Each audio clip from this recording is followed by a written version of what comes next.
The day I met Tom was ordinary until it wasn't. I was in the middle of my shift at the appliance store, my mind on selling dishwashers and fridges, when he walked in. He looked lost among the aisles of shiny new machines. "Can I help you find something?" I asked, stepping up with my best customer smile. "Yeah, I need a good dishwasher for my folks. They've been nagging me about getting a new one," he replied, looking relieved to have some help. We walked over to the latest models, and I started into the details, the energy efficiency ratings, the capacity, different features. I could tell he was impressed. "This one's pretty top-notch. It's got all the bells and whistles your parents could want," I explained, pointing out the sleek design. "You sure know your stuff," he said with a chuckle. I wouldn't have guessed half of this stuff. Girls usually aren't into all these techie details, right? I just smiled, used to the comment. Well, I like to prove people wrong. We talked more about the specs, and eventually, he picked one out. "Thanks for the help. I would have been here all night figuring this out." "Glad I could help. Your parents are gonna love it," I said, ringing up the sale. That could have been the end of it, but as I was closing up shop, Tom was there again, leaning against his car, waiting. "Hey," he said as I approached. "I was thinking, maybe you could help me set it up. Just to make sure I get all the features working right. And maybe grab a coffee afterward?" I hesitated, a bit taken aback. "Sure, I guess. Just let me grab my things." Over coffee, Tom was easy to talk to. He had a lightness about him that made you want to open up. We talked about everything: work, movies, music. When he asked about my family, I kept it simple. Not much to tell, really. Raised by my grandma, now it's just me. She left me her house after she passed a couple of years back. "Sorry to hear that," he said, his face softening. "Must be tough, being on your own." "It's all right. Keeps things simple," I shrugged, not wanting pity. "What about you? You mentioned your family earlier," I prodded, changing the subject. "Oh, the whole crew. My parents, 2 younger sisters, all crammed into one apartment. It's chaotic but fun," he laughed. "You'll meet them, I'm sure. They'd love to meet the girl who finally made me do my dishwasher duty." After that day at the cafe, things between Tom and me picked up speed like a whirlwind. We started meeting more, each date smoothly leading into the next. The connection was undeniable. We could talk for hours and still find things to laugh about. Before I knew it, love wasn't just a possibility, it was the real, palpable thing between us. A few months in, under a starlit sky in the local park where we had our 5th date, Tom dropped to one knee and asked me to marry him. The proposal was simple, no extravagant gestures, just him and me and a promise of a future together. I said yes, without hesitating. The day I was supposed to meet Tom's family, I was a bundle of nerves and excitement. This could be the start of having that big, loving family I always wanted. Tom picked me up around noon, and we drove over to his family's apartment. He knocked, and the door swung open almost immediately, pulled by a whirlwind of a woman who must have been his mom. "Tommy. And you must be Carly," she exclaimed, pulling me into a hug that nearly knocked the breath out of me. Come in, come in." The apartment was buzzing with voices and the clatter of dishes. It was smaller than I expected for so many people, every inch filled with life and clutter. "Carly, this is my dad, and those chaos agents are my sisters, Liz and Anna," Tom introduced, as each nodded or waved. "Nice to meet you all," I said, my voice slightly shaky. "We heard a lot about you. A girl expert in electronics, huh? Unusual," his dad commented, sizing me up. I smiled, trying to take it in stride. "Yeah, I've been into it since I was a kid. Keeps me on my toes." As we all settled into the cramped living room, Tom's mom brought out some snacks, and the interrogation began. "So, Carly, Tom says you're all on your own now? Raised by your grandma?" Liz asked, a bit too casually. "Yeah, it was just us for the longest time. She passed a couple of years ago, so now it's just me," I replied, feeling a bit exposed. And this dress, is it vintage? Like from your grandma's closet? Anna chimed in, a smirk playing on her lips. I glanced down at my dress, a simple floral one that I thought was pretty retro but cute. No, it's from a thrift store downtown. They both laughed, and even Tom joined in a bit. That's our Anna, always quick with the jokes, he said, elbowing her lightly. Yeah, I can see that, I muttered, feeling the heat rise in my cheeks. The afternoon dragged on with more questions and a few more jabs that Tom's parents and sisters threw my way, all under the guise of good-natured teasing. By the time we left, my initial excitement had deflated completely. In the car, I was quiet, processing the afternoon. They liked you, I could tell, Tom said, trying to be reassuring as he drove. Did they? Felt more like I was on a talk show getting grilled, I replied, staring out the window. That's just their way. They tease because they care. You'll get used to it, he said, reaching over to squeeze my hand. A few months after the awkward meeting with Tom's family, we got married. It was a modest wedding, mostly because I didn't have many relatives of my own to invite, and also because we wanted to keep things simple. The celebration was filled with Tom's relatives, who brought their loud and uncouth manners to the forefront. Throughout the day, they were boisterous, inserting themselves into every detail. They made jokes about my dress, saying it was too conservative for such a joyous occasion, and they didn't shy away from tossing crude jokes about our wedding night my way.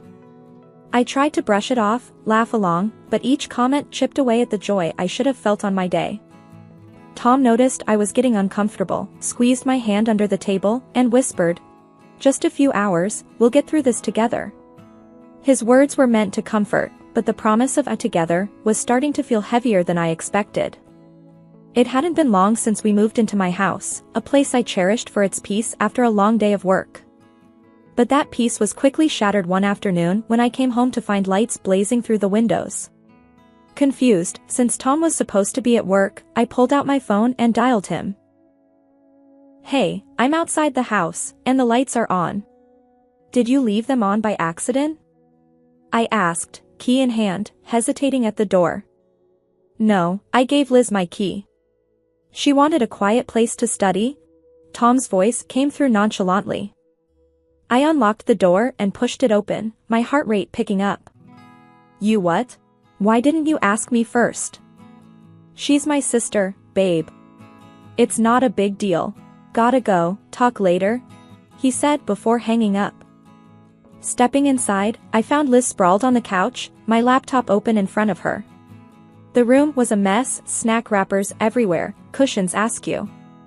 I felt my pulse pounding in my temples. "Liz, what are you doing with my laptop?" I demanded, trying to keep my voice steady. She glanced up, unfazed, and shrugged. "Just borrowing it. Chill, we're family now, right? That doesn't mean you can just take my things without asking." "That's not how this works," I snapped, feeling the anger bubble up inside me. She rolled her eyes, closing the laptop with a snap. "Geez, don't get all wound up. I always borrow stuff from my sis. What's yours is ours now, isn't that what family is about?" I took a deep breath, trying to calm myself. "No, Liz. I need you to ask first. You can't just come in here and take over." She scoffed, standing up and stretching. "Whatever. Tom said it was cool, so maybe you two should sort that out." She brushed past me, her dismissal clear. I picked up my laptop, my hands shaking. That evening, when Tom came home, I was ready for a confrontation. "Tom, we need to talk about your sister using our house like it's her own personal hangout," I started, the moment he walked in. He dropped his keys on the table and frowned. "Carly, she's just a kid. She's not hurting anything. Why are you making a big deal out of this? She's not a kid, she's an adult, and she's disrespecting our space. Your family is overstepping, and you need to see that," I argued, feeling my frustration grow as he stood there, unmoved. "Look, my family is just like that. They're open with each other. You're being too uptight about it," he countered, his voice raising slightly. Open doesn't mean entitled to invade my privacy or take my things without permission, Tom. That's not open, that's overbearing, and it's not okay. I shot back, my voice echoing in the now tense room. Tom sighed, rubbing his forehead. Okay, I'll talk to her. Just try to be a little more flexible. Yeah. For me? After he went to call Liz, I sat down, feeling defeated. The ease with which my sanctuary had been invaded left me uneasy.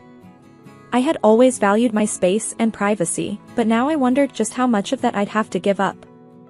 I thought weekdays were tough, but weekends turned out to be the real trial. It started one Saturday when Tom casually mentioned that his parents wanted to drop by. I didn't think much of it then, figured it'd be a quick hello and Goodbye. boy, was I wrong. That morning, I was sipping coffee in the kitchen when the doorbell rang. Tom hadn't even gotten out of bed yet, and there they were, his parents, bursting through the door like it was their own. Morning, Carly. His mom greeted loudly, as if it was the middle of the day. We thought we'd come and spend the day. Hope that's all right? I was cornered, not really given a chance to say no. Sure, come in, I managed, stepping aside as they barged in with bags of who knows what. His dad didn't waste any time. Where's Tom? Still sleeping? That boy could sleep through a tornado. I just nodded, feeling my weekend relaxation slipping away. Soon, Tom stumbled in, rubbing his eyes. Oh, hey, Mom, Dad. What's up? Just thought we'd visit. We brought stuff for a barbecue. You got charcoal, right? His dad said, already heading to the backyard. The day blurred into a chaos of cooking, laughing, and more family members than I expected turning up. It wasn't long before Tom's sisters arrived, and the house filled up with noise and people. They took over the living room, the kitchen, every bit of space, while I was nudged here and there, my role reduced to that of a spectator in my own home. I tried to keep my cool, even managed to smile through it all. But when his mom started directing me around, that's when I felt the pinch. Carly, darling, could you whip up some of your salads? And maybe see if we need anything from the store? It was more a command than a request, and it stung. Sure, I'll check what we have, I said, forcing politeness. As the day wore on, the visit morphed into a full takeover. They sprawled out, watched my TV, changed the settings, ate my food, and left dishes everywhere. It felt more like an invasion than a family gathering. By evening, I was exhausted, physically and emotionally. I found Tom in the midst of it all, laughing and sharing stories. Pulling him aside, I hissed, "Can we talk?" "What's up?" He looked puzzled, clearly oblivious to my growing frustration. "This can't happen every weekend," I said flatly. "Your family takes over the house like it's theirs, and I feel pushed out." "It's too much, Tom." He looked taken aback, then defensive. "They're just enjoying themselves, Carly. It's what families do." "You're overreacting." "Overreacting? Tom, there's respecting family, and then there's this, disrespecting our space. Can't you see the difference?"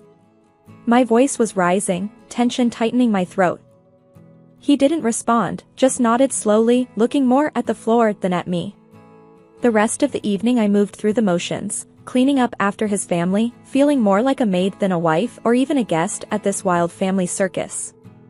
They finally left late in the evening, leaving behind a mess and a silence that felt both heavy and relieving. As I looked around at the clutter and chaos, I wondered how many more weekends I could handle this, how many more invasions of my privacy I could endure before something had to give. Every day, the behavior of Tom's relatives grew more arrogant and defiant. They began to insult me openly, making snide remarks about everything from my cooking to my choice of clothes, and laughing off my frustrations as if I were the family joke. Tom, instead of defending me, often joined in, laughing along with their hurtful jabs. This constant disrespect and belittlement became too much to bear. After one particularly harsh comment from his sister that Tom laughed at, I couldn't hold back anymore. We had a blazing row that night, where I told him I felt more like an intruder in my own home than his wife. That was the last straw. Hurt and angry, I packed a small bag and moved into the spare room, locking the door behind me. I was jolted awake early Saturday morning by the sound of my bedroom door creaking open. Groggy and disoriented, I squinted through the dim light to see Tom's parents shuffling around my room, peeking into my closet, inspecting my furniture. After the quarrel with Tom, I'd been sleeping here alone, finding some solace in the little privacy I had left. "What are you doing in here?" I snapped, pulling the sheets tighter around me as I sat up. "Oh, just checking out the room," Tom's mom chirped, not a hint of shame in her voice. "This is the best room in the house, you know." His dad nodded, poking his head through my curtains. "Yep, from today, we're thinking this will be ours. It's the most comfortable and beautiful in the house, after all." My mouth fell open. "What? No, you can't just decide that." They both laughed, as if I'd told a good joke. "Well, it's settled. We're moving in here. Gave our apartment to Liz," his mom added, as though it was the most natural thing in the world. I threw off my covers and marched straight to Tom, finding him in the kitchen, sipping coffee. "Tom, we need to talk. Now. Your parents can't just take over my room. This has gone too far." Tom looked up, his expression unreadable. "Carly, they need a place to stay. It's family. They think this room will suit them best." "Suit them? It's my room, in my house," I protested, my voice rising. He shrugged, a casual dismissal that made my blood boil. "Look, why don't you move your stuff to the attic? We can fix it up, make it nice for you." I stared at him, stunned. "The attic? Really? That's what you think of me now?" "It's not like that, Carly. It's practical, is all," Tom said, his tone flat. His parents chimed in, agreeing. "Yes, dear, be reasonable. We're family. And tomorrow, we're off to the city for your sister-in-law's wedding. You'll have the whole week to get the room ready for us." The whole room spun around me as they spoke. My home, my sanctuary, was being stripped away, piece by piece, by the very people who were supposed to respect it.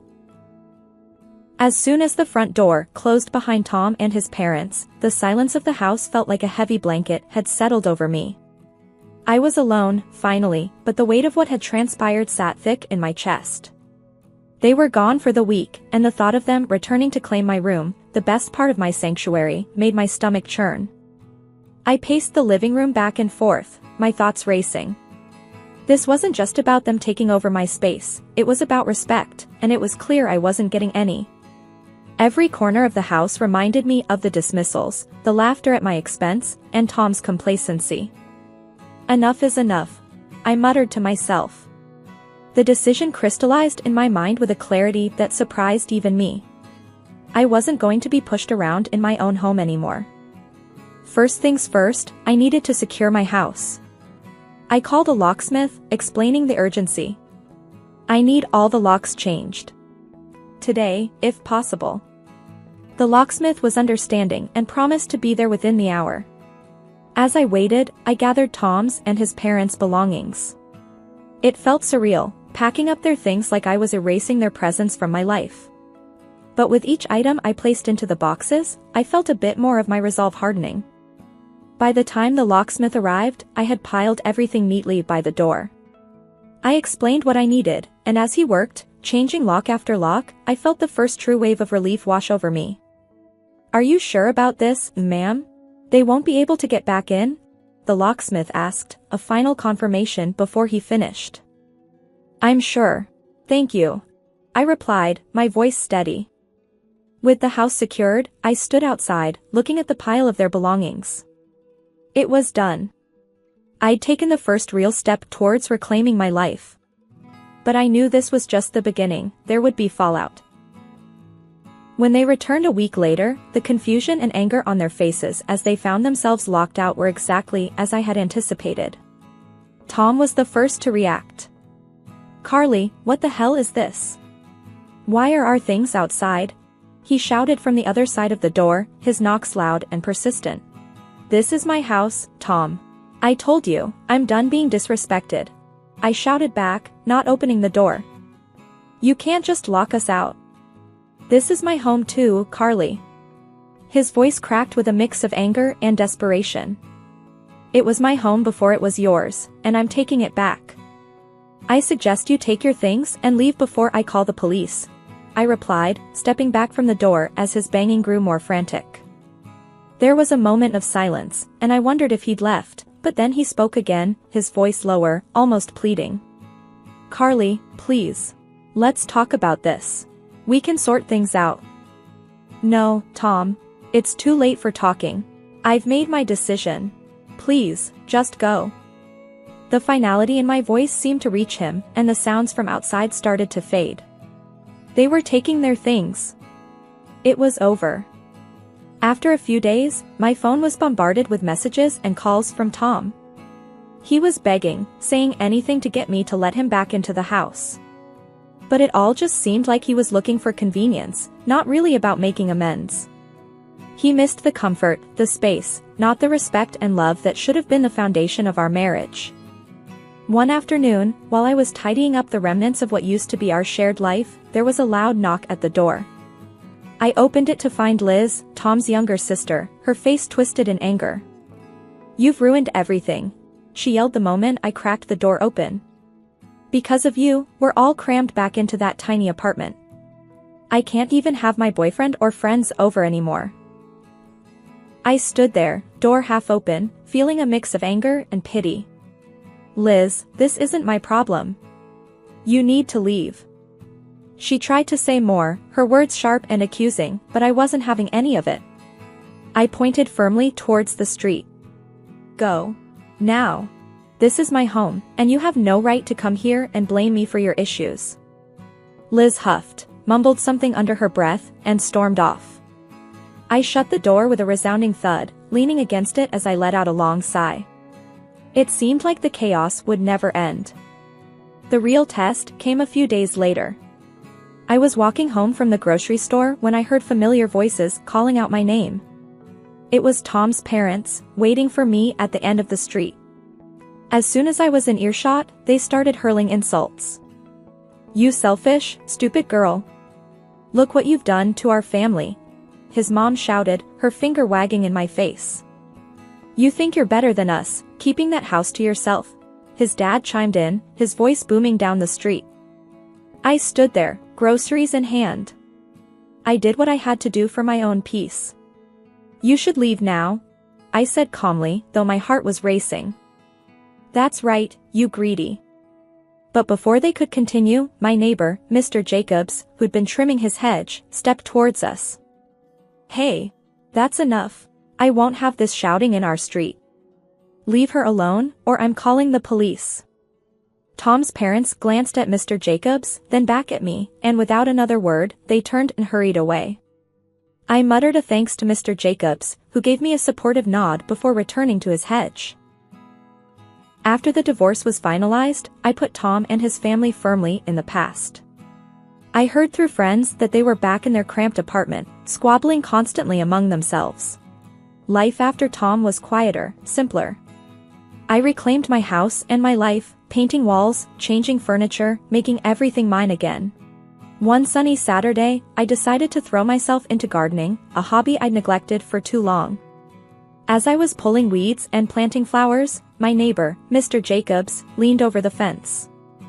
Looks like you're making quite the change out here, he called out, a friendly twinkle in his eye.